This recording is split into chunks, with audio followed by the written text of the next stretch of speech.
Hi friends, 2017 release ஆன get out அப்படிங்கிற ஒரு ஹாரர் மிஸ்ட்ரி மூவி தான் கொண்டு வந்திருக்கேன். இதை பார்க்குறதுக்கு முன்னாடி என் சேனலை நீங்கள் ஃபர்ஸ்ட் டைம் பார்க்குறீங்கன்னா மறக்காமல் சப்ஸ்கிரைப் பண்ண தட்டி விட்டு பக்கத்தில் இருக்க பெல் ஐக்கானை தட்டி விட்டுக்கோங்க. வாங்க கதைக்குள்ள போலாம். ஸ்டார்டிங் சீனில் ஒரு கருப்பினத்தாளை காட்டுறாங்க. அவரை யாரோ கடத்திட்டு போகிற மாதிரி. அதோட அந்த சீன் கட் ஆகுது.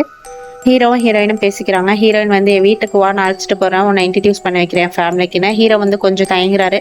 அதுக்கப்புறம் கிளம்புறாரு ஹீரோயின் வீட்டுக்கு. அப்போ ஃப்ரெண்டு கிட்ட சொல்லிட்டு போறாரு. ஃப்ரெண்டும் ரொம்பவுமே சந்தோஷப்படுறாரு. ஒரு வழியா ஹீரோயின் வீட்டுக்கு வந்தாச்சு.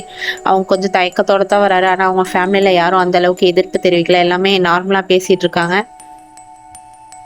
அப்பா வந்து வா வீட்டை சுத்தி காட்டுறேன்னு அழைச்சிட்டு போறாரு. அப்ப கிச்சன்ல வேலைக்காரியை பாக்குறாரு. அவங்க கற்பினத்தை சேர்ந்தவங்க தான். ஆனா விசித்திரமா சிரிக்கிறாங்க. வேலைக்காரரும் தோட்டக்காரரும் அப்படி கற்பினத்தை சேர்ந்தவரா தான் இருப்பாரு. எல்லாரும் விசித்திரமாவே அவரை பாக்குறாங்க ஹீரோவை.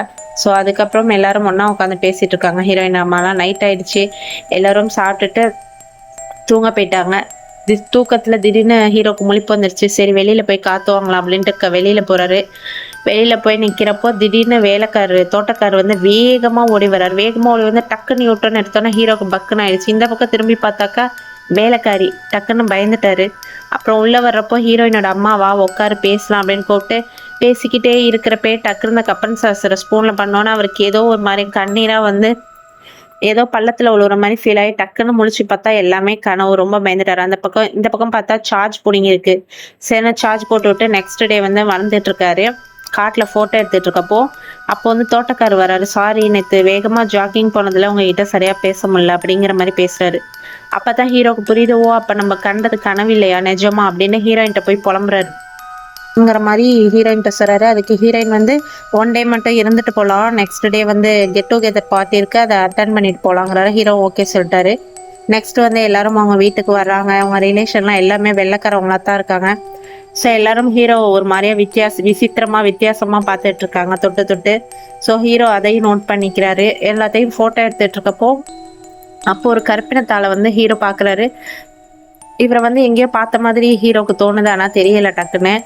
ஸோ இவர்கிட்ட பேச்சு கொடுத்தா ஆனால் கற்பினத்தை ஆள் வந்து வெள்ளைக்கார மாதிரி பேசுகிறாரு. இவருக்கே ஒரு டவுட் வந்துருச்சு. சரின்னு ரூம்க்கு வராரு. ஃப்ரெண்டுக்கு ஃபோன் பண்ணேன். அப்பயே சார்ஜ் போடிங்கி தான் இருக்குது. ரொம்பவுமே டென்ஷனாக ஃப்ரெண்டுக்கு ஃபோன் அடிச்சு இங்கே நடக்கிறது எல்லாமே விசித்திரமாக இருக்குது, நான் ஒரு ஆளை மீட் பண்ணேன், அவனை எங்கேயோ பார்த்த மாதிரி இருக்கணும்னா ஃப்ரெண்டு வந்து ஃபோட்டோ எடுத்து எனக்கு அனுப்பிவிடணும்னா ஃபோட்டோ எடுத்தோன்னா மூக்குலேருந்து ரத்தம் வருது. அதை பார்த்து ரொம்பவுமே ஷாக் ஆயிடுறாரு.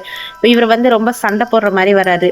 அதுக்கப்புறம் பார்த்தா எப்போதும் போல நார்மலாகி சாரி என்ன மன்னிச்சிங்க அப்படிங்கிற மாதிரி எல்லாமே இவனுக்கு ரொம்பவுமே விசித்திரமா இருக்கு. ஹீரோயின் வந்து வா நம்ம ஊருக்கு போகலாம், எனக்கு என்ன என்ன நடக்குது இங்கன்னே தெரில அப்படிங்கிறாரு. இந்த பக்கம் வந்து ஹீரோயினோட அப்பா வந்து ஹீரோ வந்து ஏலம் விடுற மாதிரி காட்டுறாங்க. அதை வந்து ஒருத்தர் வந்து ஏலத்துக்கு வாங்குற மாதிரியும் காட்டுறாங்க. என்ன நடக்கிறது, ஹீரோ வச்சு என்ன பண்ண போறாங்க அப்படிங்கிறது புரியல. ஹீரோ வீட்டுக்கு வராரு. எல்லாமே அவரை விசித்திரமா பாக்குறாங்க.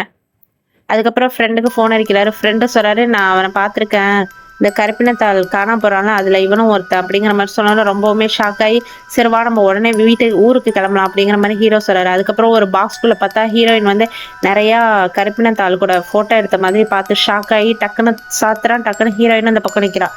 என்ன பண்றதுனே தெரியல. ஓகேவா சீக்கிரம் சாவி எடு, நம்ம வீட்டுக்கு போகலாம், ஊருக்கு போகலான்னு கிளம்புறாரு. சாவி காணோன்னு தேடி வந்துட்டு இருக்காங்க. சீக்கிரம் தொடங்க அப்படின்ற மாதிரி சண்டை போடுற மாதிரி வேகமா கோவமா பேசுறாரு. டக்குன்னு பார்த்தா ஹீரோயின் கையில சாவி இருக்கு. டக்குன்னு இந்த கிளவி வந்து கப்பன் சசர தட்டுது. உடனே அவரு மயங்கி விழுந்துடுறாரு. கை கால் அசைக்க. ஹீரோ வந்து ஃபோன் பண்ணி பாக்குறாரு. ஆனா யாருமே எடுக்கல. கடைசியில பார்த்தா ஹீரோ வந்து ஒரு சோஃபால கட்டி போட்டு வச்சிருக்காரு. ஆப்போசிட்ல ஒரு டிவி இருக்கு. டிவில வந்து ஒரு கிழவன் வந்து பேசிட்டு இருக்கான். இது வந்து அவங்க ஃபேமிலி போல. வந்து ஃபோன் அடிக்கிறாரு. ஹீரோயின் தான் எடுக்கிறா. ஹீரோ வந்து எப்பயே கிளம்பிட்டானே, ஃபோனை மறந்து வச்சுட்டு போயிட்டான் அப்படின்ற மாதிரி சொல்றா. ஆனா இங்க ஹீரோ இருக்கிறது அவருக்கு டவுட்டா இருக்கு. அவள் பேச்ச நம்பல.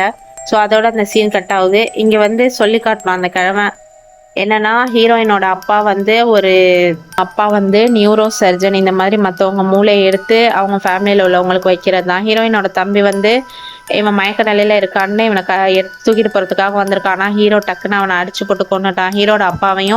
ஹீரோயினோட அப்பாவையும் மான் கொம்பால குத்தி கொண்டாச்சு. ஹீரோயின்ற அம்மாவையும் கொன்னுட்டான். இது எதுவுமே தெரியாம ஹீரோயின் வந்து நெக்ஸ்ட் யார டேட் பண்ணலாம், யாரை ஏமாத்தலான்னு இன்னொரு கருப்பினத்தை பார்த்துட்டு இருக்கா. ஹீரோ எப்படியாவது தப்பிச்சிடலான்னு கார் எடுத்துட்டு போறான். வேலைக்காரி மேல மோதிடுறான். அந்த சத்தத்துல ஹீரோயின் உஷாராயி கன்னை எடுத்துட்டு வெளியில வரா. இந்த வேலைக்காரியை விட்டுட்டு போக மனசு இல்லாமல் காரில் போட்டு கூட்டு போகிறான். ஆனால் ஹீரோயின் கிராண்ட்மான்னு ஒரு சவுண்டு தான் டக்குன்னு ஆக்டிவ் ஆன மாதிரி விடு விடுன்னு கத்துறா. ஆனால் அதில் ஒரு ஆக்சிடென்ட் ஆயிடுது. அந்த வேலைக்காரையும் செத்துடுறா. எப்படியோ தப்பிச்சிடணும் அப்படின்ட்டு ஹீரோ இறங்கி தத்தளிச்சு போய்கிட்டு இருக்கானா ஹீரோயின் விடவே இல்லை, ஷூட் பண்ணிட்டே வரான். டக்குன்னு அந்த தோட்டத்துக்காரன் வந்து அட்டாக் பண்ணுறான். டக்குன்னு அந்த ஃப்ளாஷ் லைட் அடிச்சோன்னே உஷார் வந்து அவன் என்ன பண்ணுறான், சுடுறன்னு டக்குன்னு ஹீரோயினையும் சுட்டுறான். அப்புறம் அவனையும் சுட்டுக்கிட்டு செத்துடுறான். உயிர் போகிற நேரத்துல ஹீரோயின் வந்து அவனை எப்படியாவது கொல்லணும்னு பார்க்குறான். ஆனால் ஹீரோக்கு வந்து அவளை கொல்றதுக்கு மனசு இல்லை. கடைசியில் பார்த்தா போலீஸ் வந்துருச்சு, ஒரு வழியாக மாட்டிக்கிட்டோம் அப்படின்னு கையை தூக்குறான். கடைசியில் பார்த்தா அது ஃப்ரெண்டு தான். ஃப்ரெண்டு வந்து இவனை காப்பாற்றி கூட்டிகிட்டு போகிறா. ஹீரோயின் அந்த இடத்துலயே செத்துறா. ஸோ அப்படியே இந்த படமும் முடியுது. ஸோ இந்த படம் எப்படி இருந்துச்சு அப்படின்னு மறக்காமல் கமெண்ட்டில் சொல்லுங்கள். இந்த வீடியோ பிடிச்சிருந்தா லைக் பண்ணுங்கள், ஷேர் பண்ணுங்கள். நெக்ஸ்ட்டு என்ன படம் போடலான்னு பார்ப்போம். சச்சா.